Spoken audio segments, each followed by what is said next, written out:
Hello, everybody, and welcome to your Project 3. I can't believe we're already at this point in the semester. It seems like we've just started, but we are now starting Project 3, which is going to be your research proposal. And so essentially, what you've done thus far has hopefully gotten you to a point where you should feel somewhat comfortable with a research question and topic that you'll research that's applicable and relevant and at a level that you can investigate for your academic discourse community. So you'll remember in Project 1, you went and you found information from your interviews with your librarian and or advisor about a general sense as to the kinds of academic communication that one kind of like interacts with and completes within an academic discourse community. And so you hopefully were introduced to typical and useful database systems, journals, articles, additional resources, and given a general sense as to the citation format of your field and some research topics or ideas that are current within your discourse community. And then you used kind of that like stepping stone to move on to Project 2, where hopefully you had been introduced to a few different resources that you might have used as your launch text for finding 6 articles within your field that was related to one clear, focused research topic that's of importance and of interest to you that you were hopefully going to research for the rest of the semester. And so what you did is you found 6 articles and you annotated those articles, then you color-coded them to find out similarities between the articles, what similar conversations were happening, what similar kinds of definitions and approaches to research and suggestions for fixing that research question or problem existed between the articles. And then you made a chart in order to see visually how your articles lined up and where you could use them together, where sources could be used multiple together in multiple places within your research. And also a synthesis tree to kind of outline your research question and problem. How are you going to approach it? How do you go from a broad to more and more specific kind of investigation of that research question? And what gaps do you still have in your research? What might you need to still find in order to kind of round out this research topic and question that you have been investigating so far?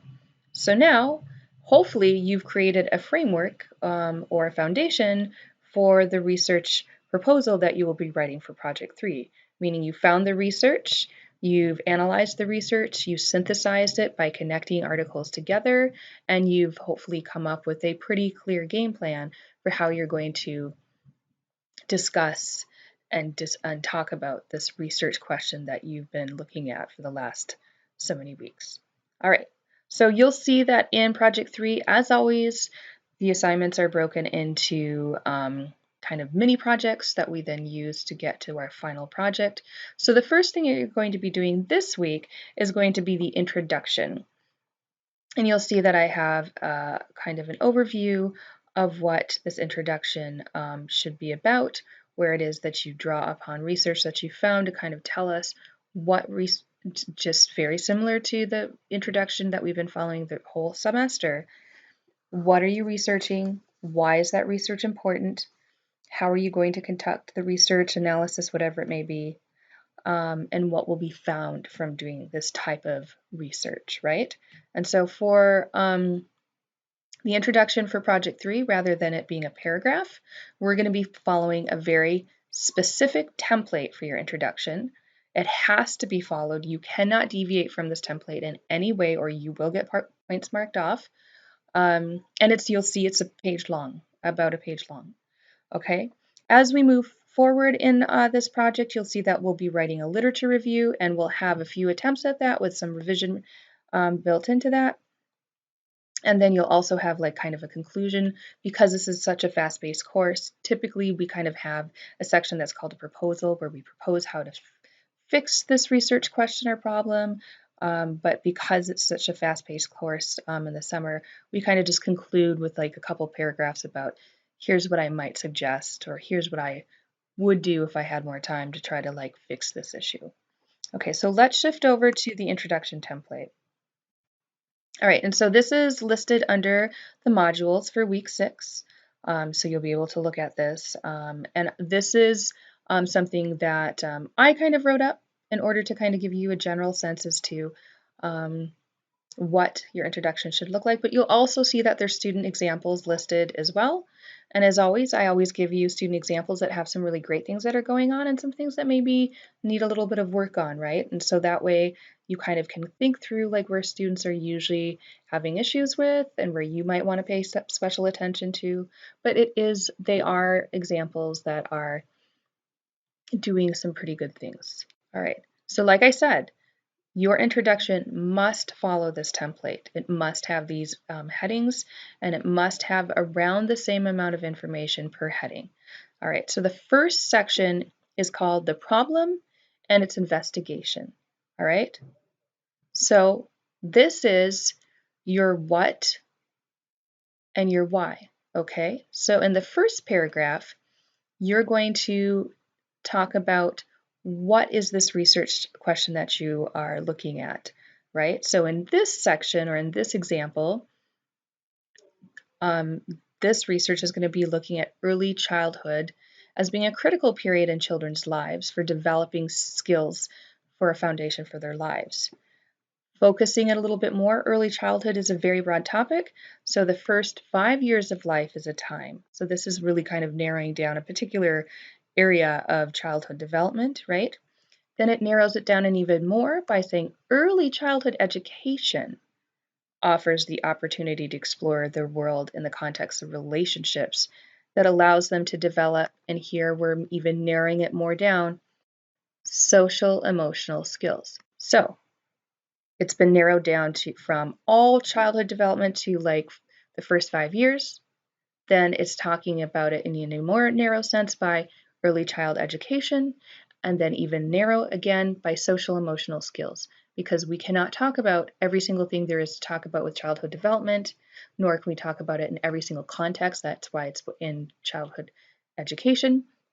And nor can we talk about all the types of intervention or educational kind of support systems that are available or should be available. So that's why we're talking about social and emotional skills.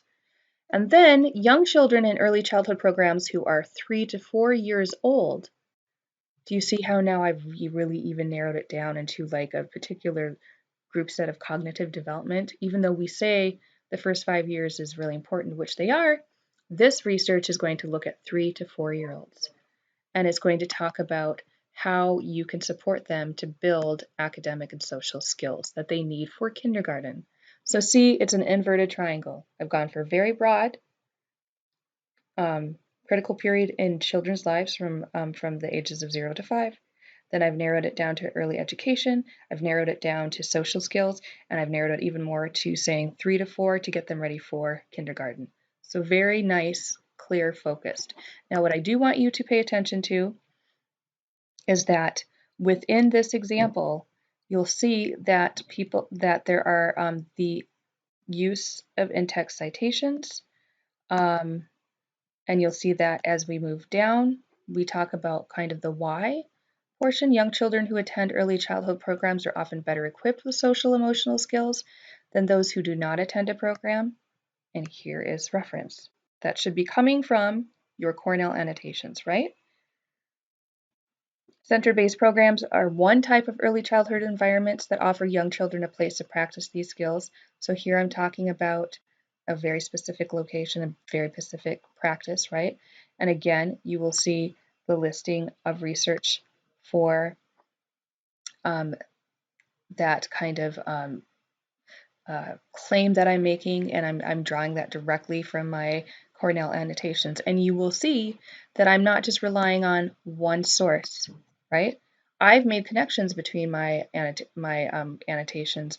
I've seen sources that are talking about very similar types of information, and so therefore I'm listing every single article that I have that talks about 3 to 4-year-olds who need or benefit from learning experiences with the social component.